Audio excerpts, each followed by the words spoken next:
So next up, we have a little bit of a schedule change. I think some of you may have seen in the Zoom chat, Petar had to step away, but we do have a backup for that. So we're going to be, instead of the disc 2 calibration,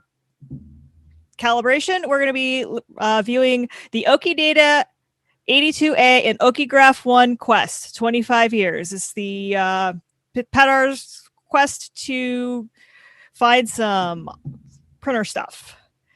So Petar Puskarich, and this is pre-record, so enjoy. Hello, this is Petar Puskarich again, and this particular time I'm doing a little bonus talk that's mainly going to be story-based. I have a few little things to show that came along with this, but this primarily is the story of how I recovered finally, after about 25 years of searching, the Okigraph 1 EEPROM set for an Okidata 82a printer. And it was just one of those things that down the road I ended up tossing when I was out of college because the power supply died in my printer, and ended up regretting. So to start this particular convoluted quested story off, I'll go back to when I was 12 years old and purchased, my parents purchased a Apple II Plus. It came with 2 disk drives, a Okidata 82A printer, and what was supposed to be a Microtech Dumpling GX graphics card.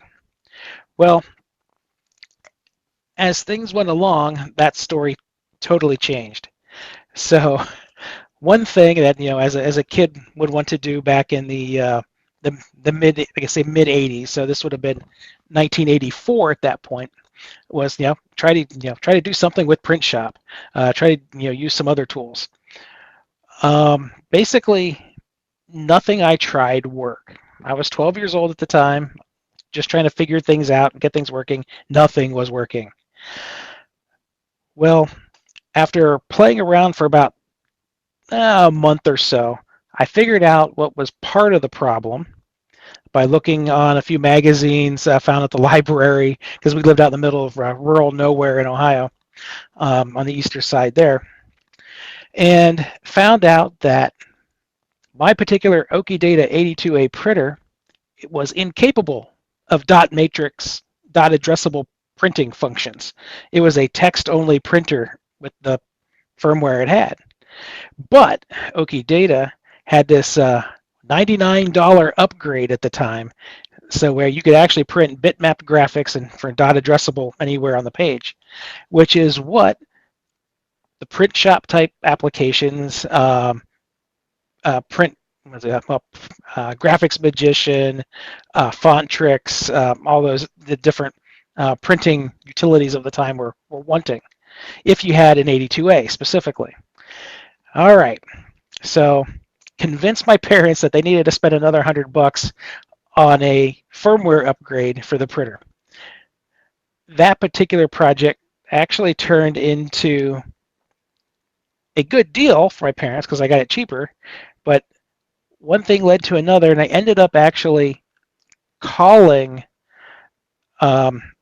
Tokyo, and that was my first time with doing that back in the mid 80s, and it was a roundabout way. It didn't cost us anything because it all started off of a 1-800 number into Canton, Ohio, at Computerland, and ended up finding our way from Canton, Ohio to Cleveland, Ohio, to, so this time it was New York, and then finally Tokyo, and actually found someone over there that actually understood what we were trying to do, and they said, yeah, we'll ship you one to the store for cost, essentially, and that would be what we'd get.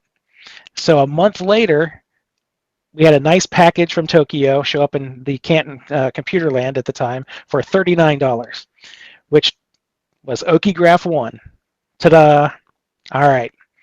So tore the printer apart and updated everything and ended up with a printer that still looked like stock, which was something very similar to this. So this one now has the new EEPROMs that we located installed into it. But as a now almost 13-year-old, I finally had a printer that could print graphics. All right, so that was cool. So got the programs going again, and still basically nothing.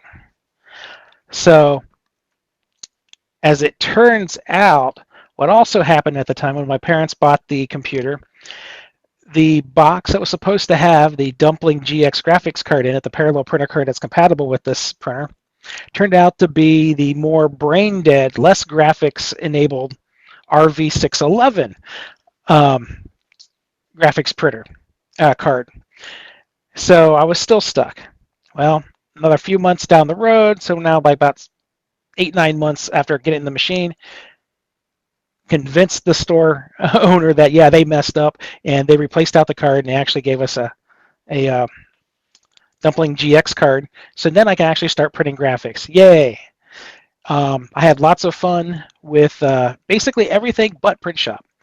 And what the reason that is that basically any version of Print Shop only supports the Okidata 92 and 93 printers, which are one and two generations like newer than what the 82A is. And if you do try to use the built-in routines, what you get are basically extra bands of white dead space on each of the line feeds. It's not a full line feed, it's like a partial line feed. It's really kind of bizarre.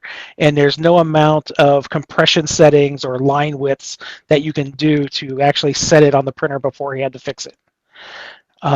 So that was frustrating. But Garfield Cartoon Maker works awesome with it with the 82A. There's a driver for it with the Okigraph 1 installed in it. Graphics Magician, the Penguin software titles. Font Tricks was very useful, and I used to make greeting cards with those two applications specifically. There was a version of Printmaster that also worked with it, and that was pretty good. And then some of the holiday greeting card applications that were out could actually support the printer and worked very well. So, all right. That got me to basically 1986, right before the 2GS was released. And we actually upgraded to a 2GS and got an ImageWriter 2 at that time. And that relegated that particular printer to not doing a whole lot for the remainder of its life, except I went to test it in probably 1997 at the time, I think it was, and found that the power supply died, and I decided to chuck the printer. Well, totally forgot that the Okigraph EEPROM upgrade was in there. I figured, okay, no problem. Eventually, when I go to, replace it out to see if I could find some of my childhood later, I would find them no problem. Completely wrong. So, eventually spent from probably 1998 through 2020 Christmas time searching for these chips. And across the way, met several great people, found a bunch of different versions of EEPROMs. Let's say over the last year, especially when everything started coming together. When I was out in California in 2015, I actually did find at the Mountain View, the computer museum out there, they actually do have the 82A Okigraph 1 EEPROMs there, but the combination between like Jason Elliott and Les Barrows and a couple other people that I knew out there, we just could not get our hands on those EEPROMs to read. All right, so that was a dead end there. Searching eBay, nothing comes up except different other firmware pieces. And many of those were like $80, $90 a shot, so I never really bought them. Then this wonderful thing happened a couple years ago when it started. So Computer Reset in Dallas, and that was a treasure trove of almost every firmware known to man for Okidata that I was looking for. And a lot of them I ended up finding there one day. And the stash I'm kind of going to go through and show right now is only a small part of it. There is about 60 boxes of these things, and eventually I'll resell some of them or whatever here. But what they did have was this beautiful little box, which is actually how all those EEPROM upgrades shipped for these printers from Okidata. So this was the 82A firmware. I was ecstatic when I saw it until I got home. So when I finally got home, checked everything out, well, guess what? The Q5 chip was perfectly fine, looked good, read fine. It matched a couple other copies I found along the years. And I never did have a Q6 that worked. Pop Q6 in the reader. Q6 is completely blank.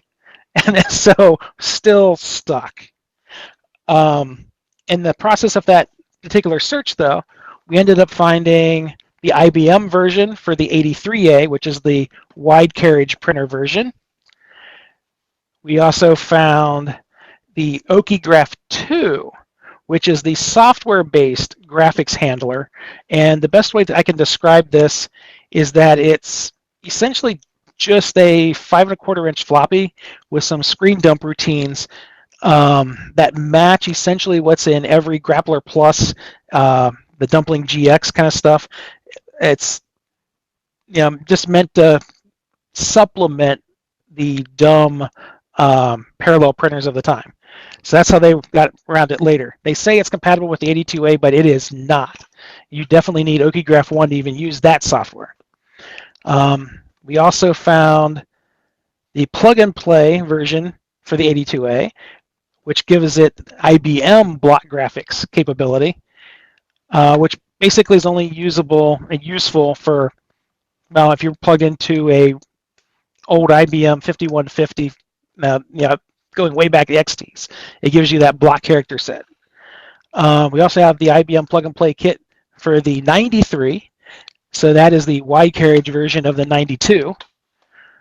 And then we also found, this was actually kind of cool, because it's the Apple plug-and-play kit, and not many of these were actually sold, but it is basically just a standard Apple II parallel card that is basically meant to go with the Okigraph 2 software for it. There's not a whole lot of intelligence with that particular card, but it's something they bundled to get people printing.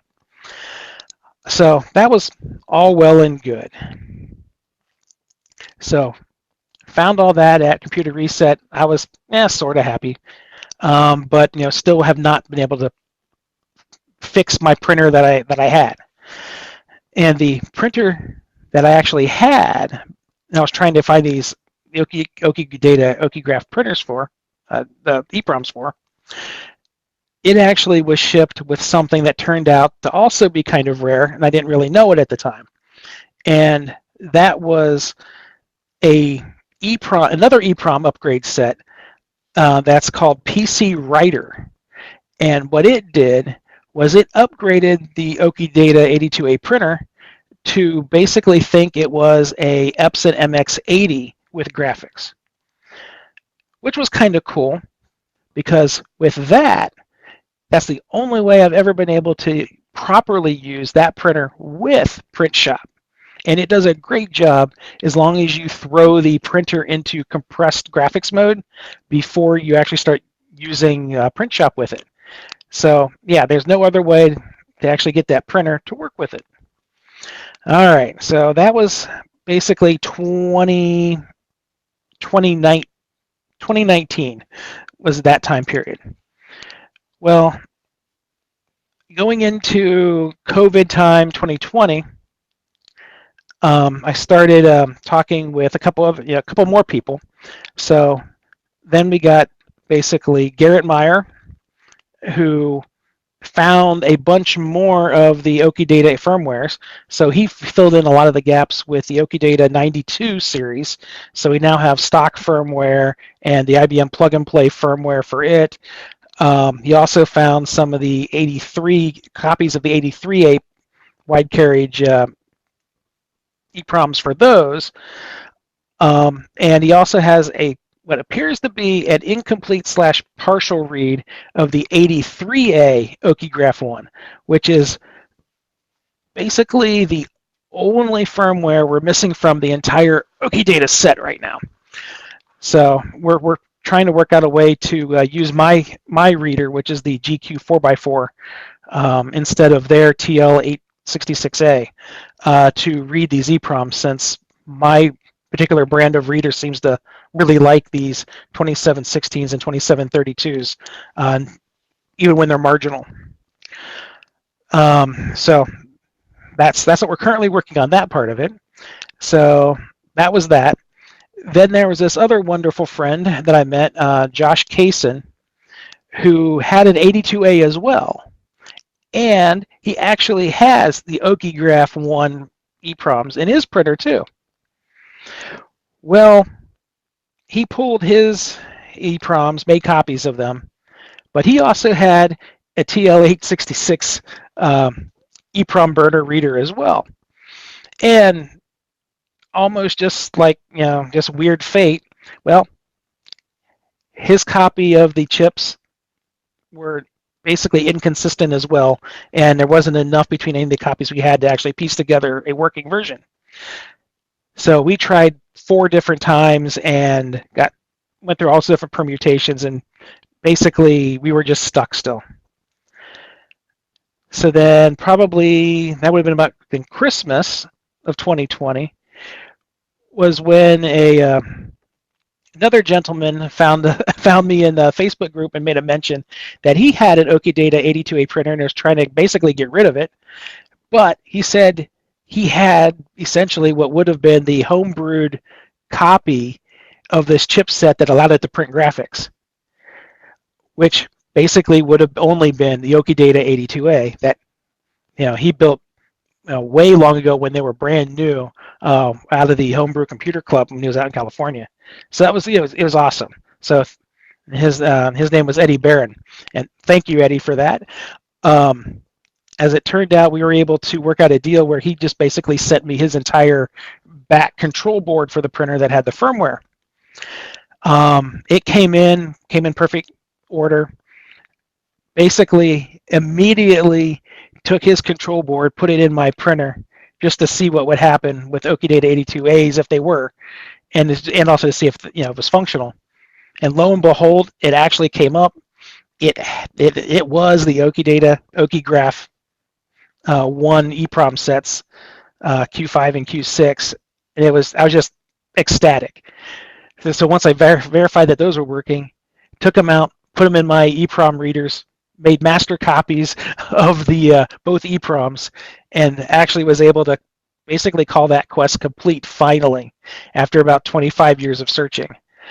And since then, basically it's just been on a hunt to grab any of the missing versions of the printers or their firmware. One of the other items I found at Computer Reset actually was the Okidata 80 printer, which was also the essentially a rebadging that Atari did for one of their printers. So that was kind of neat. So the progression was 80, 82A, 83A, 92, 93 for that particular series, and those were basically the old slower ones. There was an 84 in there that was like their turbo model for the series, but those are really hard to come by.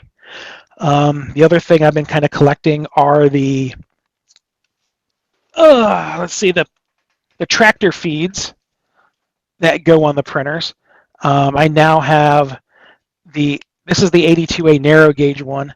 I've also got a 93 wide gauge that would also fit on an 83 as well. And I also found 2 more 82A printers trying to find EPROMs, and so I've got a total of 3 82A printers now. I've also got a 93 from Computer Reset that I was able to find, but it has an international power supply on it via its transformers. So one day I will either buy a little power converter for it or change out the transformers and get those working. But that was the weird, wonderful quest that took forever just in order to basically print graphics on an old 82A printer that I used to have when I was a kid. So thank you for sticking around for story time, and enjoy the rest of the conference. Thank you. Okay, well, so if you do have any questions for Petar, there is a Okidata channel in the Discord now, and if you have questions on the Disc 2 presentation that was scheduled, I'm sure Petar would be happy to maybe field some questions. That channel has been moved to bonus content. So we are up to our coffee break. So so we have for next 15 minutes, go stretch your legs, cycle the fluids, do what you need to do, and come on, we'll see you all at 3:30 for our next session.